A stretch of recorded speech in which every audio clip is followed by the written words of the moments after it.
القمار لتداول الأوراق المالية، مستشارك في البورصة.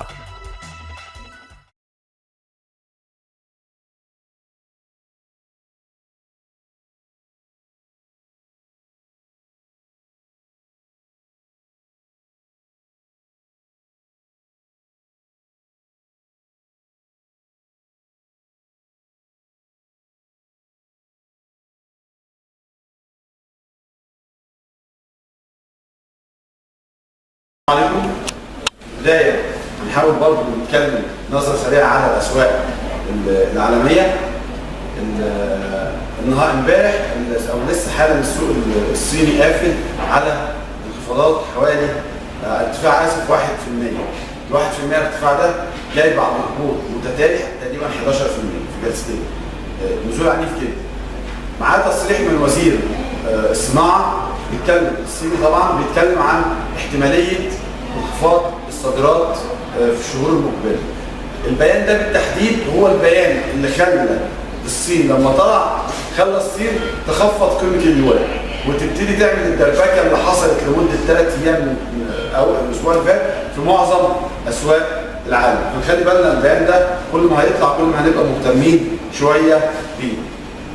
بقالنا من فترة تقريبا كان البترول فوق 55 جنيه واحنا او 55 دولار برنت طبعا، واحنا بنحذر من انخفاضات اسعار البترول هيبقى لها تأثير.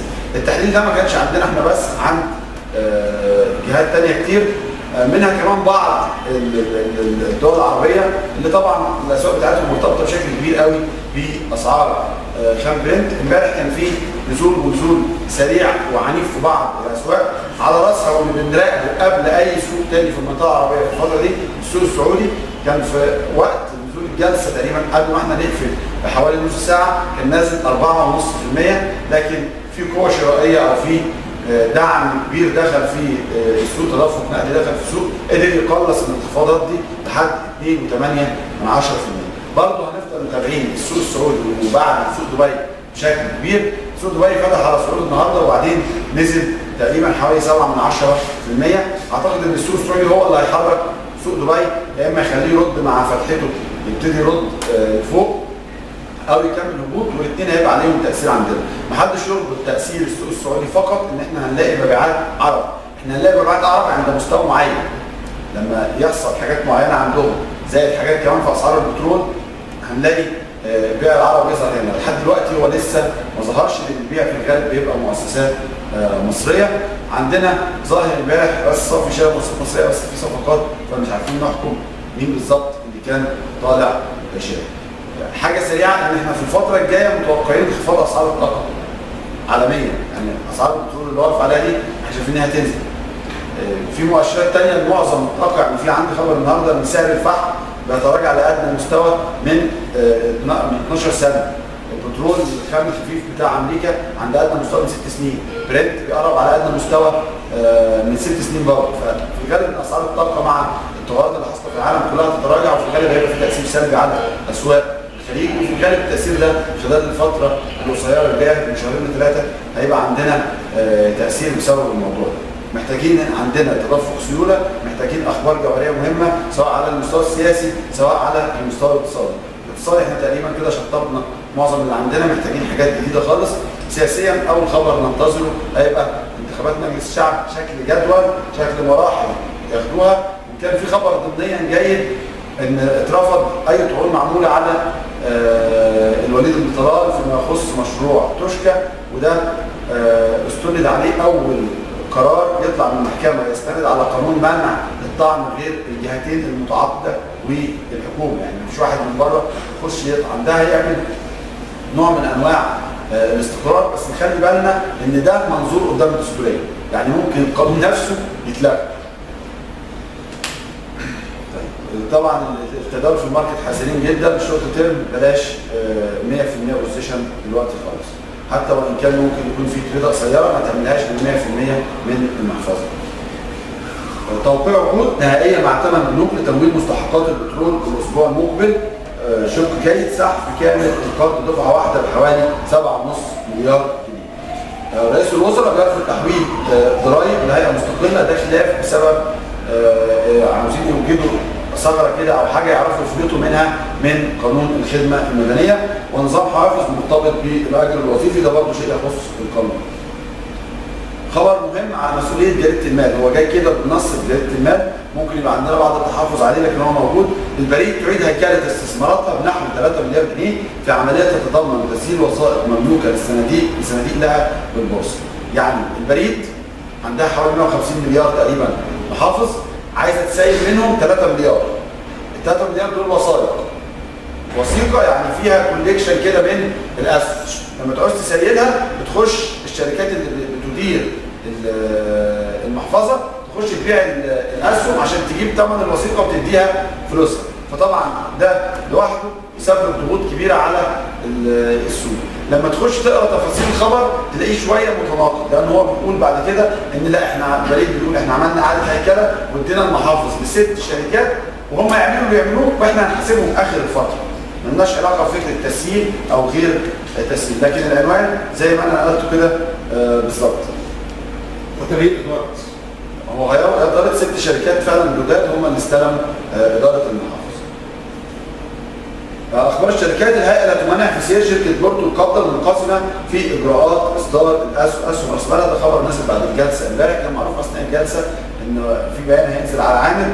البيان ده ان خلاص التقسيم ابتدوا يشتغلوا عشان تصدروا الاسهم بتاعتكم وعامل يتم الانقسام. قلنا قبل كده ان الانقسام في حد ذاته شيء حيادي على السهم، هو اللي معاه هيبقى معاه سهمين، المهم بعد كده هو هيعرف يبيع مين ويخلي مين او هيزود في مين على حساب مين.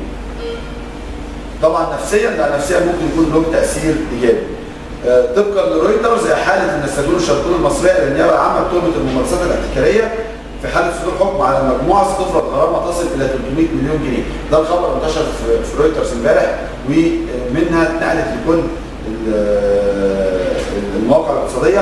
النهارده في نفي نازل من الشركه، النفي نازل على شاشات البورصه. الشركه بتنفي في بيان رسمي للبورصه وبترفض خطاب الجهاز، بتنفي تماما تهمه الاحتكار. وبعد الخطاب ما فيهوش كلمه حل النيابه نهائي، ما فيهوش بس غير انك خلال 15 يوم العقود اللي انت عاملها غلط دي حاول تصلحها وتسمح للمنافسين ان هم يعرضوا في نفس منافذ التوسيع اللي انت شغال فيه. الخبر بشكل سلبي جدا، على بال ما النفي ينتشر والناس تفهم اعتقد هيرجع الامور الى الوضع الحيادي. الغريب في الموضوع ان الخبر ده بلاغ سنه 2010، يعني البلاغ سنه 2010 والحكم بتاعه في 2015 او القرار بتاعه في 2015.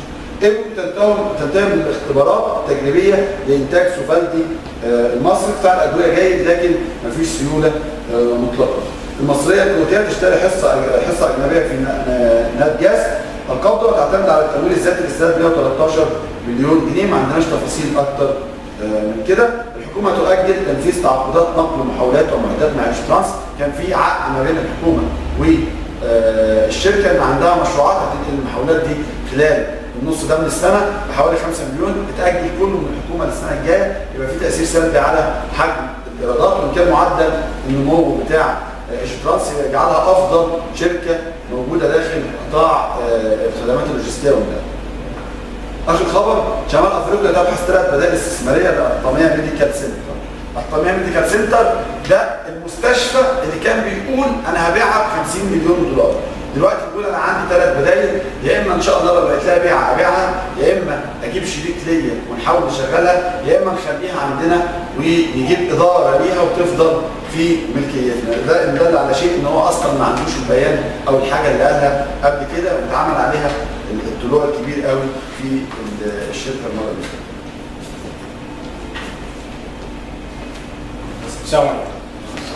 شفت امبارح سيطره من القوى البيعيه خامس جلسه على التوالي على مؤشرات السوق. بالنسبه لجي اكس 30 كان عندها دعم عند 7500، ده ما كسر امبارح وحجم التداول كان عالي وقفل منها عند 7398 تقريبا. عندها دعم 7380 اعتقد ده ممكن يتكسر في بدايه الجلسه. والدعم الاساسي اللي جاي مهم اللي هو من المنطقه اللي هي من 7250 ل 7000. الناس كلها السوق هيقف فين؟ احنا قلنا قبل كده ان احنا الداون ترند على المدى المتوسط والمدى القصير والمدى الطويل، احنا الداون ترند، فما حدش يقول السوق هيقف عليه دعم. احنا هنقول السوق هيقف امتى او القوه البيعيه دي هتقف امتى؟ لما يظهر مشتري وفعال والقوه والفوليوم يزيد نبدا نقول فعلا السوق هيبدا يقف. لكن غير كده مفيش حد يسال السوق هيقف امتى، ما حدش هيعرف، ما حدش يتوقع ان السوق هيقف امتى. لا اصل ده دعم مهم قوي مش شرط ان السوق يقف عند دعم في الداون ترند، ممكن وممكن لا، يعني انت هتجازف وهتاخد ريسك عالي جدا جدا جدا. ممكن النهارده ان السوق يضرب اخر اول الجلسه، لو حصل ان السوق لم اخر الجلسه ده هيحسن المؤشرات على الانترا داي، لو ده حصلت دي بدايه اشاره ايجابيه، بس ده معناه ايه؟ ان السوق يقفل لغايه اخر الجلسه على هايات والورق يبقى في قرب هايات والحجم التداولي يبقى عالي، لو ده حصل يبقى ده بدايه اول اشاره نقول في حاجه ايجابيه في السوق، وممكن نشوف بقى هنطلع، ممكن نطلع لغايه 750 750 بس ده امتى؟ لو ده حصل، عشان في ناس بتقول لا انتوا قلتوا ان السوق هيطلع، نقول تاني لو ده حصل، لو السوق طلع وظهر فيه قوه شرائيه والسوق قفل على هايات والورق قفل على هايات، نبدا نتكلم ان في ارتداد مبدئيا ل 750 750. ما حصلش دوت يبقى الوضع كما هو عليه، ان احنا عندنا تشوف دعم جاي 7250 و 7000. بي جي اكس 70 عند قفل 418، عندنا الدعم الجاي القاع الاخير اللي هو 412 وبعديها يبقى منطقه 400. برضه نخلي بالنا لو لقينا في جي اكس 70 ورق بيتحرك لوحده والسوق كله بينزل ما نجريش وراه، بيبقى بنسب بسيطه، اللي هياخد الريسك بنسب بسيطه جدا من محفظه، ونخلي بالنا من السيوله الفتره دي.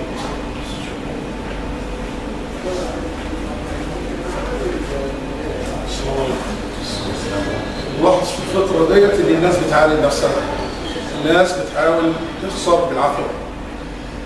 قبل ما احنا قلنا في الفترة اللي فاتت ديت انا هشتغل على نظام ضيق جدا، وهشتغل في خلال 0 او T+1. قبل ما اخش 0 بحسب انا محتاج كام قرش، لازم ابقى عارف انا محتاج كام قرش عمولا بحسب. والميزه في شركتنا، الميزه الوحيده في شركتنا، يعني الميزات كثيره في شركتنا، لا الميزه الخاصه بالزيرو بالذات ان احنا بنص التكلفه. العمليه بنص التكلفه. مثال حاجه عز امبارح انا اشتريته العميل ده واقع 38، العموله بتاعتنا لو بنوصل 3000 ادي 1.5، خدناها 1.5 و3 ارباع يبقى 2 وربع كل العموله. انت بتتكلم في خلال 4 قروش الا كام الا تعريفه او يعني 3.8 من 10 3.9 من 10. لما الحديد يعمل 4 زيرو امبارح 38 48 38 48 8 وربع 48 4 زيرو امبارح، ونتحايل على العملاء بالعافيه ومش عايز اقول يعني هنشتريهم لك تاني ونعملهم انتراداي، يعني هو عنده اساسي موجود اساسي، هناخدهم خدناهم هنبيعهم زيرو، هناخدهم تاني نبيعهم انتراداي من اللي عندك. العميل مصمم انه ما يبيعش 48، فيبقى العميل مصمم انه يخسر. كده العميل مصمم انه يخسر. 6 ساعات مش كفايه للعميل. احنا بنحسب العموله 4 ساعات و6 ساعات وهنشتريهم لك تاني 38، وعمل امبارح 8 وربع كمان، يعني اخر الجلسه 8 وربع 48. الناس مش عايزه تسمع الكلام، الناس مش فاهمه مصممه للاحتفاظ بالاسهم، مصممه تستنى لتاني يوم، مصممه بياخدوا قرارات عكسيه كتير جدا. ولا يعني البيع لو مش يعني في اقل اسرع وقت حتى لو خساره صغيره، انا شايف ان الخساره الصغيره دي نجاه من خساره كبيره جدا.